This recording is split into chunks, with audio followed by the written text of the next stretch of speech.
There is a theory known as theory of probability. That if you make a wild guess, the chances you'll be right is depending upon what are the options. For example, if I toss a coin, head or tails, whatever reply you give, the chances you'll be right is 1 upon 2, 50%. Two options, chances you'll be right is 1 upon 2, 50%. If I toss a coin twice, the chances I'll be right both the times is 1 upon 2 into 1 upon 2, it is 1 upon 4, it is 25%. If I toss a coin thrice, the chances I'll be right all 3 times is 1 upon 2 into 1 upon 2 into 1 upon 2, it is 1 upon 8, 12.5%. If I throw a dice, the dice has got 6 sides. The chances if I make a wild guess it will be right is 1 upon 6. Now, if you apply this theory of probability, that someone made a wild guess, for example, what is the shape of the earth? You can think of 10 things. Flat, square, rectangle, triangular, hexagonal, on and on, maybe spherical. The chances if you make a wild guess it is spherical, it will be right is 1 upon 10. If you ask a person, the light of the moon, is it its own light or reflected light? If he makes a wild guess, chances he'll be right is 1 upon 2. The chances that both are right, the shape of the earth and the light of the moon is not its own light, is 1 upon 10 into 1 upon 2 is 1 upon 20.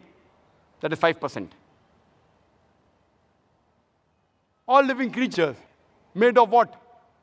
You can think of 1,000 things.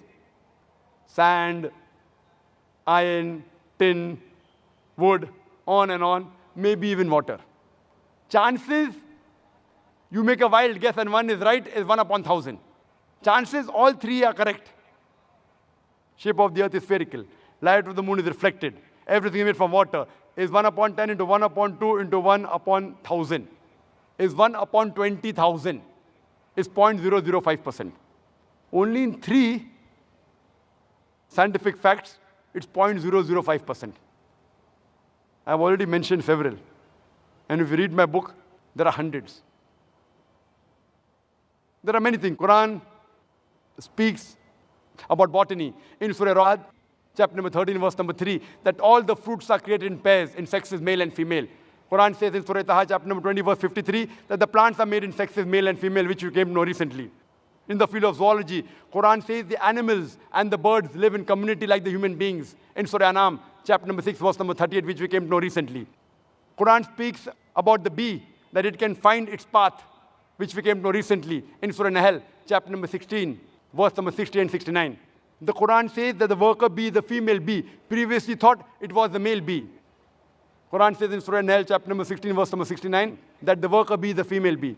Quran speaks about the lifestyle of the spider in Surah Ankabut, chapter 29, verse number 41. The Quran speaks about the lifestyle of the ant in Surah Namal, chapter number 27, verse number 17 and 18, which we have come to know recently.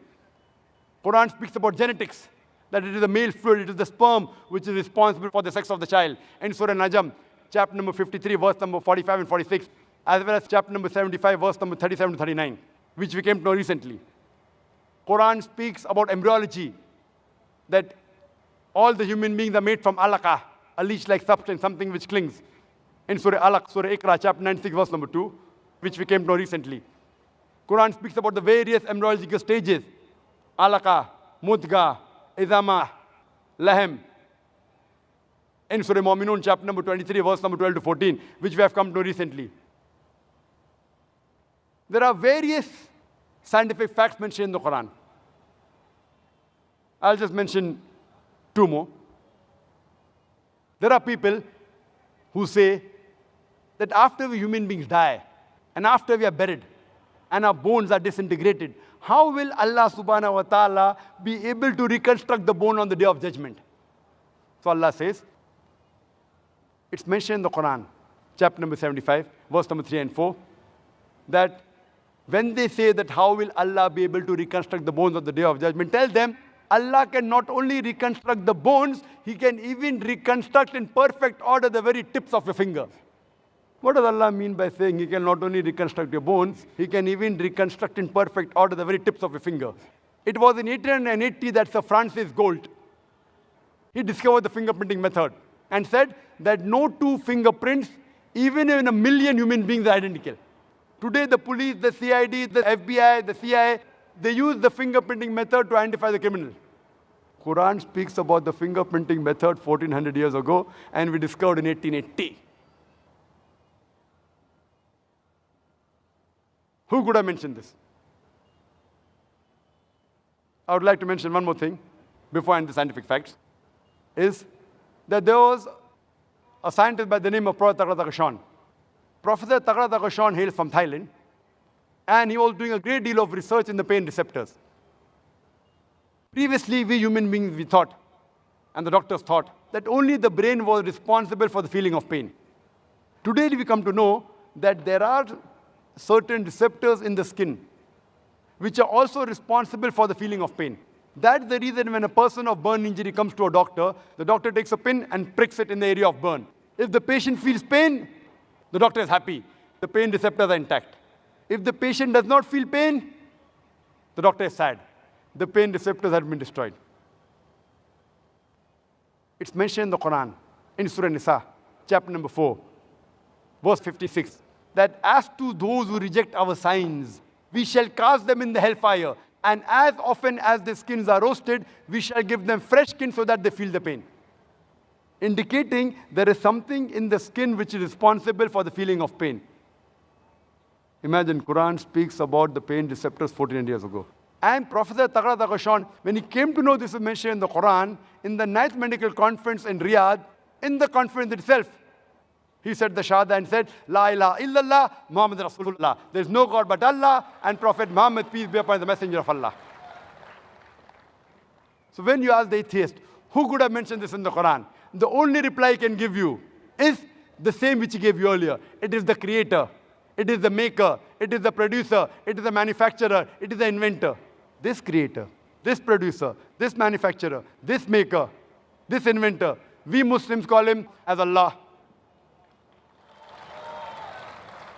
That's the reason today science is not eliminating God.